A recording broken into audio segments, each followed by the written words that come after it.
Tiempo de Misterio es un programa dedicado al mundo de lo insólito. Ciencia, filosofía, religión y misterio se dan de la mano. Me llamo Raúl López y voy en busca de la verdad, mi verdad. Tiempodemisterio.com, en busca de la verdad.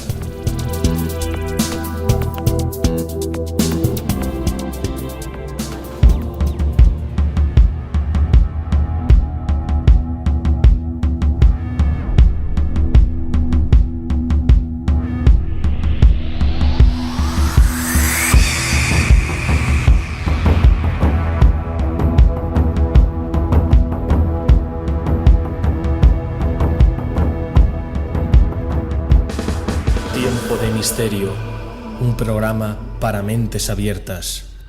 Tiempodemisterio.com, en busca de la verdad.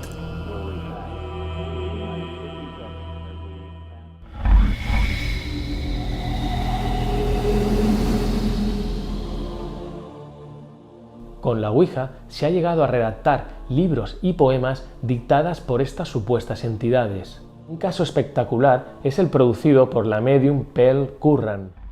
Pearl Curran empezó a usar la Ouija con su vecino el 12 de julio de 1912. Después de experimentar durante un año, comenzó a recibir mensajes de un tal Patty Ainsworth, quien dijo ser una entidad espiritual nacido en 1649 en Inglaterra. Entre 1912 y 1919 dictó 5 millones de palabras, poemas, alegorías, novelas completas. Sus trabajos llenan 29 volúmenes, 4.375 páginas y escribió 5 novelas, siendo la más exitosa The Sorry Tale, la triste historia, una novela de 300.000 palabras que trataba sobre la vida terrenal de Jesús. Otro caso de redacción literaria asombrosa es el producido por James Roberts y su marido en 1963, cuando empezaron a jugar con la Ouija y se les presentó una entidad llamada Set. Set decía que había sido profesor de inglés en la Tierra y que había fallecido en 1942. Decía tener una misión muy especial para ayudar a la gente a que se entendiera mejor y que conocieran mejor la realidad.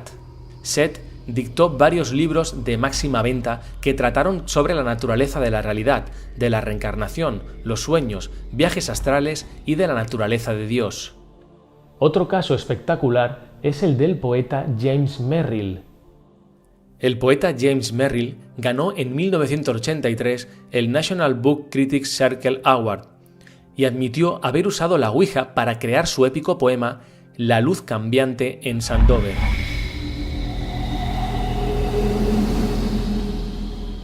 Ahora me gustaría hablaros de casos en España, de grupos y personas que utilizando la Ouija llegaron a obtener comunicaciones extraordinarias. Uno de los contactos Ouija más conocidos fue el grupo Aztlán. Durante casi 30 años, desde mediados de los 70, el grupo Aztlán aseguró contactar con entidades paranormales cuyo único propósito era salvaguardar a la Tierra de peligros inminentes.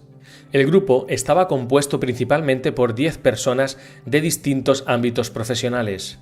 Decían contactar 2 veces por semana con extraterrestres que habitaban en el planeta denominado Apu, que orbitaba alrededor de la estrella Alfa B, en la constelación de Centauro, a 4,3 años luz de la Tierra. En un principio ellos creían que todo era producto del inconsciente, hasta que pudieron ver físicamente a dichos extraterrestres en Canarias. El grupo fue muy mediático, apareciendo en diversos medios de comunicación. También escribieron 4 libros, 3 de ellos pertenecientes a la trilogía denominada Los manuscritos de Gehenom. El grupo Aztlán no tuvo un buen final, ya que hacia el año 1997, Menchu, que era la esposa de uno de los integrantes del grupo, denunció a este y a su marido por prácticas sectarias, por haberla vejado, maltratado y humillado. Hay otro caso muy conocido que sucedió en Canarias, donde estuvo involucrado el periodista ya fallecido e investigador en fenómenos paranormales Paco Padrón. Una experiencia con la Ouija que cambió su vida. puesto que pudieron contactar con entidades presuntamente extraterrestres. El grupo de amigos era de la isla de Tenerife y destacaban por su formación científica y técnica. Durante meses recibieron comunicaciones por la Ouija de entidades que decían proceder de Saturno, dando detalles astronómicos que corroboraba el astrónomo del grupo Sergio Morales. Aunque, tal y como declaró el propio Paco Padrón al diario La Provincia el 13 de mayo de 1979, los primeros contactos fueron recibidos por él mismo de manera telepática. Los primeros avistamientos ovnis alertados por la Ouija tuvieron lugar en 1975. Con ellos contactó una entidad que decía ser una computadora extraterrestre de Urano, llamada OPAT-35. Según ellos, dicha entidad evitó que fueran utilizados por los saturnianos con los que habían contactado inicialmente. OPAT-35 los alentaba a que fueran a la playa de La Tejita, en el sur de la isla. Allí pudieron ver un ovni en el horizonte marino durante unos minutos. Ese día sucedió otro suceso extraordinario. Aunque habían estado en la playa cerca de 4 horas, no recordaban más de hora y media. Varias sesiones de regresiones hipnóticas a las que se sometió Paco Padrón revelaron que habían estado durante 35 minutos dentro de una nave. En honor a la verdad hay que decir que Paco Padrón, en uno de sus libros, Luces de Medianoche, explicaba que él ya sufría de pequeños sueños lúcidos y viajes astrales. Además, supuestamente tenía dotes premonitorios y decía que escuchaba la radio porque pensaban que por ahí le iban a hablar desde las estrellas. Por tanto, ya era una persona peculiar desde el punto de vista psíquico. Con esto no quiero decir que tuviese algún problema psicológico, sino que tenía una predisposición para vivir determinadas experiencias. Uno de los mayores expertos y experimentadores que hay en España actualmente es Francisco Azorín. Él es licenciado en Ciencias Químicas. Fue presidente del Centro de Investigaciones Metapsíquicas de Alicante y miembro de la Sociedad Española de Investigaciones Parapsicológicas. Lleva cerca de 40 años junto a su mujer Elvira estudiando los fenómenos transcomunicativos. Escribió 2 libros sobre el tema Ouija: La Ouija, técnicas e investigación, y Las claves del fenómeno Ouija. Tiempodemisterio.com, en busca de la verdad.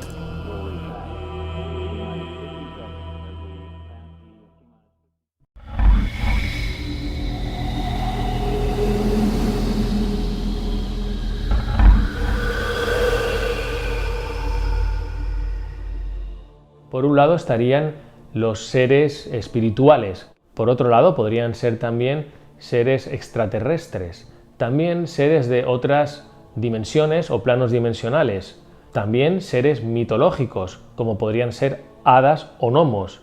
Es posible que todos estos tipos de entidades realmente conformen una que simplemente lo que hace es adaptarse a nuestros principios, a nuestros valores o a nuestras creencias o formas de pensar.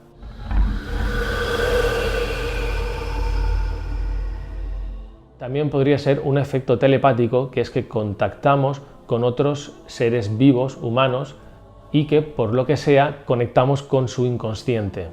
Podría ser que la respuesta viniera dada por varios integrantes del grupo. Aquí entonces tendríamos que presuponer la existencia de la telepatía, ya que tendría que haber una coordinación y una sincronización.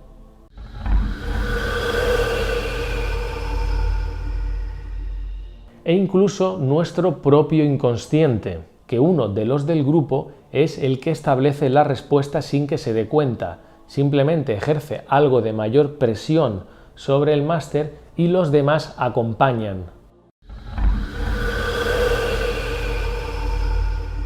Ahora bien, el problema viene cuando el máster nos da respuestas a preguntas que ninguno de los del grupo conoce y que después se pueden corroborar.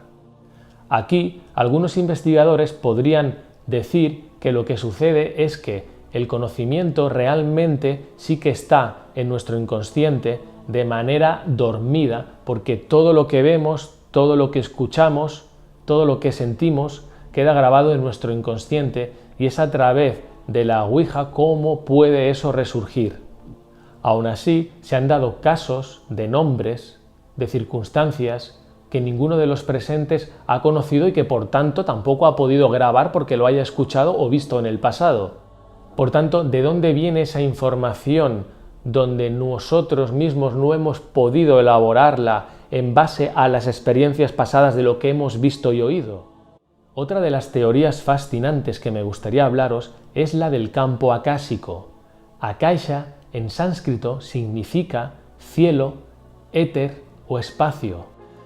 Hace 5000 años, los sabios hindúes, aparte de los 4 elementos, aire, fuego, tierra y agua, definieron un quinto que los contiene todos, Akasa, un lugar donde está contenida toda la información del universo. Uno de los pensadores más reconocidos actualmente es el filósofo húngaro Ervin Laszlo. Él nos dice que todas las sensaciones, percepciones y emociones de pensamiento generan unas ondas, pero no son ondas electromagnéticas, sino ondas informacionales. Estas ondas se propagan en el campo acásico e interfieren con los frentes de ondas generados por otras personas. Con dicha interferencia se crea una estructura holográfica. Podemos decir que en el campo acásico está contenido un registro pasivo de la consciencia de las personas, ya que todo rastro queda grabado ahí. A su vez, Ervin nos dice que ese paquete de información puede tornarse dinámico y por tanto desarrollarse de manera autónoma tal que permita crear información nueva basada en la información que ya posee. Es decir, imaginemos que tengo un ordenador que registra vía Wi-Fi todos los pensamientos y emociones de mi yo. Esa información queda grabada de forma pasiva, es decir, está ahí pero no interactúa. Ahora imaginemos que consigo instalar un programa en mi ordenador con inteligencia artificial, de manera que sea capaz, con la información contenida de mi yo, crear mi yo virtual volviéndolo autónomo, es decir, interactuando. Posiblemente una persona ajena que interactuara con dicho ordenador pensaría que estaría hablando conmigo. Pues bien, es posible que cuando comunicamos vía Ouija o con otras formas de transcomunicación, lo que hacemos es, gracias a una actuación mediúmnica, acceder a dichos campos de información, es decir, al ordenador, y comunicar no tanto con el espíritu, sino con el desarrollo autónomo de la información perteneciente a la persona, por ejemplo, fallecida.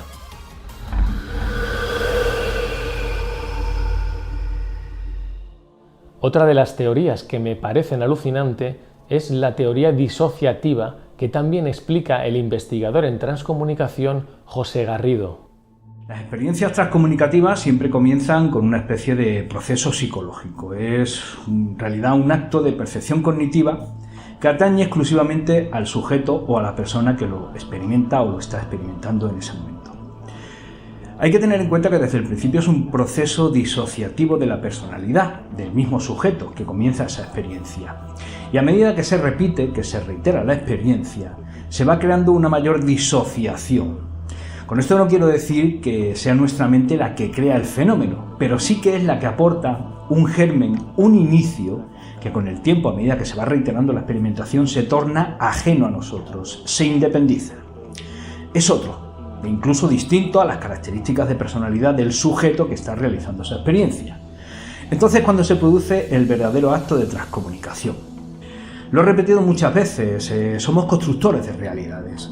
Cuando proyectamos nuestra intención hacia esa realidad física que nos rodea, si somos persistentes, esos cambios se producen. Para tener un mayor grado de entendimiento sobre la teoría disociativa autónoma, voy a poner 2 ejemplos de 2 casos que tuvieron lugar hace años y que ejemplifican cómo puede una entidad autónoma generarse a partir de nuestro inconsciente.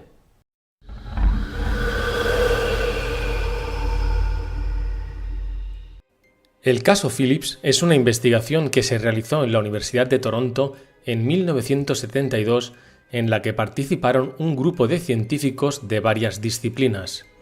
Coordinados por el Dr. Owen, se seleccionaron a 5 hombres y 3 mujeres especialistas en psicología, biología, sociología y medicina, pertenecientes a la Sociedad de Investigación Psíquica de Toronto. El experimento se llevó a cabo bajo la premisa de si sería posible crear un fantasma y hablar con él. Para ello, debían inventarse un personaje ficticio de la nada, sus características físicas y una historia de su vida. Este trabajo de invención quedó a cargo de una enfermera de las Fuerzas Armadas canadienses llamada Sue.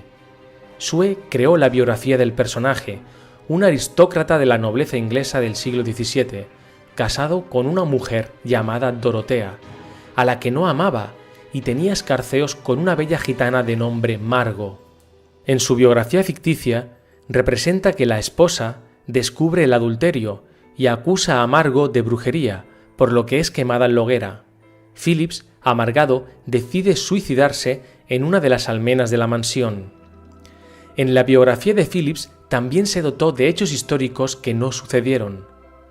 Durante cerca de un año, el grupo de experimentadores se reunió para practicar la mesa parlante con el propósito de contactar con Phillips, pero sin obtener resultados, e incluso tuvieron la intención de abandonar el experimento.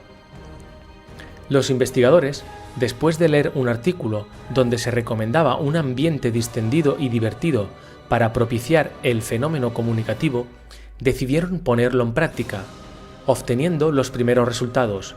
Phillips se comunicaba a través de los golpes de la mesa en su balanceo, contestaba a las preguntas y conversaba con los experimentadores de la misma forma que si la recreación de Phillips fuese real.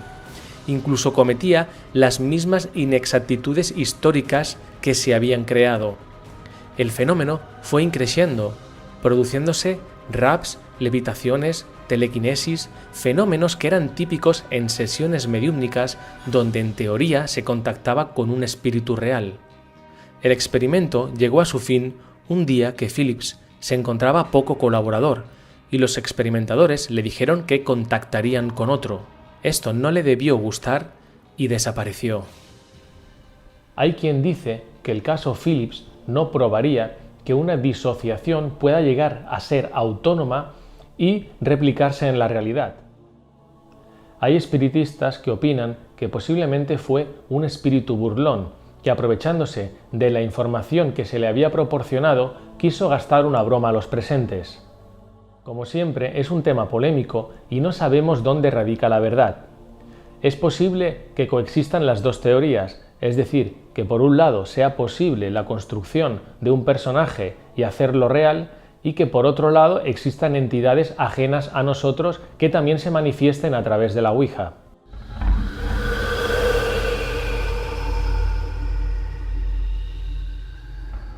Otro caso que me gustaría contaros es el vicario fantasma del muelle de Radcliffe.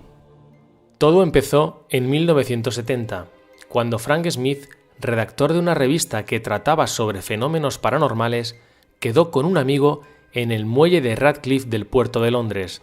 Su amigo John sugirió a Frank que sería divertido inventarse una historia de fantasmas, dado que el lugar tenía una atmósfera propicia para ello.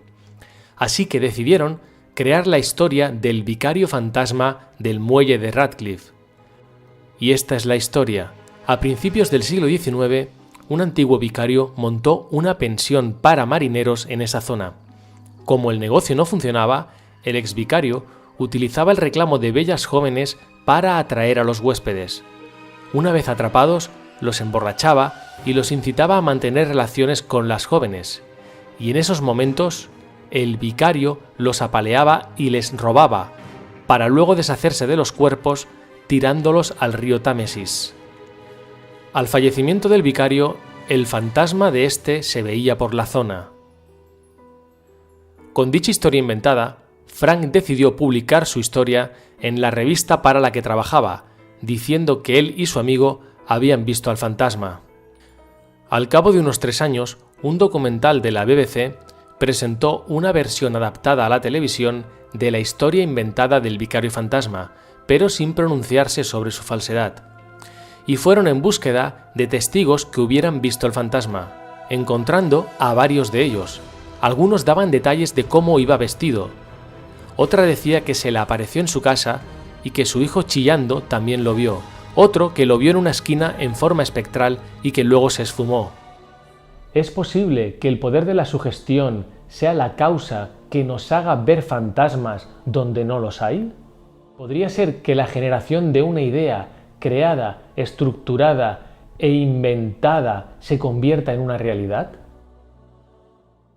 Tiempo de Misterio, un programa para mentes abiertas. Tiempodemisterio.com, en busca de la verdad.